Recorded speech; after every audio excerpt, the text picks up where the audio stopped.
Biggest holiday mishaps or your horror stories. They're always just so much more exciting than the things that go right.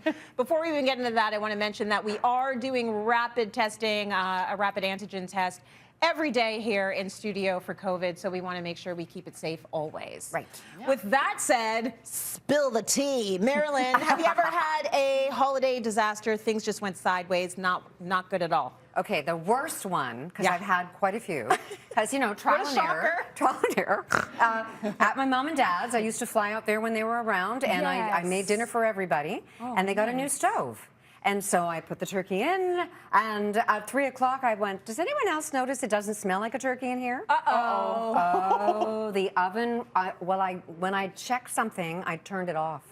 And so we ate at around 11 o'clock at night. And, you know, I'm all about the small app. Okay, well, people were in the cupboard eating saltines and just like, please, breakfast cereal. It was just cheese strings. It was awful. It was a nightmare. And it was like, I'm so glad you're going to wreck dinner when we eat it. Anyway, so it was okay, but I had a jacket to 425, and I don't recommend that. So anyway, yeah, it was a little dry. It was a little dry. Yeah. It's funny because everybody says, well, if it doesn't work out, just order a pizza. It's like, no, you feel bad about it. Like, that's a whole bird that you bought. You want to make sure it works out. So they ate eventually, even if it was midnight. It did. And in some parts of the world, eating at like 11 or midnight, it's very chic. So you would just like all that in a bag of chips. Well, they ate the chips while they're waiting for the turkey, but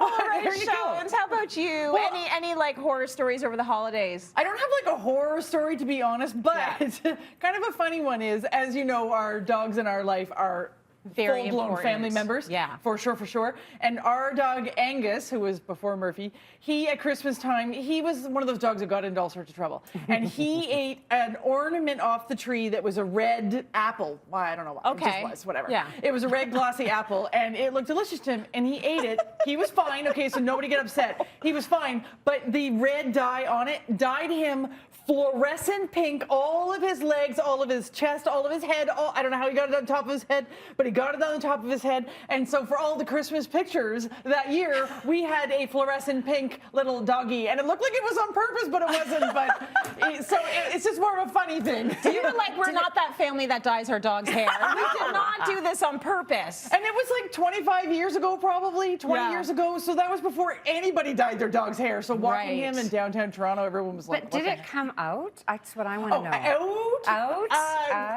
Not in any fluorescent pink way. Okay. I always worry about with the dogs. They eat a lot, and it's like it's got to come out. Yeah. Okay, we only have a minute left, so I'm just going to do it really quickly. 2013, the Christmas of the blackout. Was it 2013? I can't remember. We lost power in Toronto. Like, huge swaths of the city lost power. And so in our family, we used to do a sit-down dinner for 35, 40 people. Wow. Already, that's insane. This particular Christmas, my family was hosting. So there's always like 5 families within the wider, loud Jamaican clan that hosts one of these dinners. So it's tables in the basement, rented plates, rented flatware, rented like stemware, the whole 9. And you have a ton of food. If you run out of food in a West Indian family, like, just don't even talk to anyone again. Like, oh, the shame. So anyways, sit down dinner for like 35, 40, and then all of a sudden we're hearing ding dong, ding dong, ding dong, because no one has power. So everyone's coming over. More people, got to set up another table. And so then my mom and I are like, there's not enough food. There's not enough food. So I start calling around restaurants Christmas night, Lebanese food, Chinese food, we're closed, Tim Hortons, we're closed. And we're like, oh my God, what are we gonna do? In the end, everyone ate leftovers for 2 weeks, and my mom and I both had a heart attack in the cellar, the cold cellar. And it was all unnecessary. My dad's like, look at you two winding yourself into a frenzy. Like, everyone ate and it was fine, but it's like, it felt like the end of the world. So it was sort of like disaster averted. It all worked out great. It always works out. It always does.